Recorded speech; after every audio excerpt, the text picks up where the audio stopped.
ये प्रसंग उस समय का है जिस समय भगवान राम माता सीता को रावण के बंधन से छुड़ाने के लिए लंका जा रहे थे। जब उनकी पूरी वानर सेना समुद्र के किनारे पहुंचे, तब किसी भी प्रकार का कोई रास्ता नहीं मिला कि उस समुद्र को किस प्रकार पूरी सेना के साथ पार किया जाए। इसी घटना के संदर्भ में गिलहरी का योगदान भी सम्मिलित हुआ, क्योंकि अगर वहां पर एक राम सेतु बना था जिसमें गिलहरी का बहुत ही बड़ा योगदान रहा है। आइए जानते हैं। ये बात उस समय की है जब भगवान राम माता सीता को बचाने के लिए लंका जाना चाहते थे, परंतु समुद्र की वजह से लंका पर नहीं पहुंच पा रहे थे और उन्हें किसी भी प्रकार का कोई रास्ता नहीं सूझ रहा था। इस पर भगवान श्री राम क्रोधित हो उठे और उन्होंने समुद्र पर बाण तान दिया, जिसकी वजह से समुद्र देवता भयभीत हो गए और भगवान श्री राम के सम्मुख प्रकट हो गए और बातचीत में उन्होंने बताया कि आपकी सेना में नल और नील दो ऐसे वानर हैं जिनके जरिए आप राम सेतु का निर्माण कर सकते हैं और इस समुद्र को पार कर सकते हैं। इसके पश्चात वानर सेना और हनुमान जी ने यह तय किया कि हम सागर के ऊपर एक सेतु का निर्माण करेंगे, उसी पर चलकर लंका पहुंच जाएंगे। इसके पश्चात हर एक वानर ने पत्थर पर प्रभु श्री राम का नाम लिखना शुरू किया और नाम स्मरण करते हुए नल और नील ने पत्थर को सागर में डालना शुरू किया। जैसे ही प्रभु का नाम लिखकर पत्थर डालने लगे तो पत्थर भी पानी में तैरने लगे और कुछ ही दिनों में राम सेतु बनकर तैयार हो गया। जिस समय राम सेतु बनाने में सभी वानर व्यस्त थे, उसी समय एक छोटी सी गिलहरी ने उन सभी को पुल बनाते हुए देखा था।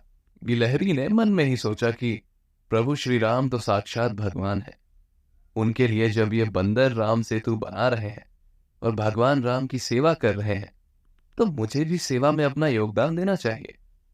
ये सोचकर गिलहरी ने मन ही मन प्रभु श्री राम के चरणों में नमस्कार किया और दूसरी तरफ अपनी सेवा शुरू कर दी। समुद्र तट के पास रेत का बहुत बड़ा ढेर था। जिस प्रकार की गिलहरी की क्षमता थी, उसका वो पूरा उपयोग कर रही थी और उपयोग करके श्री राम के कार्य में लग गई।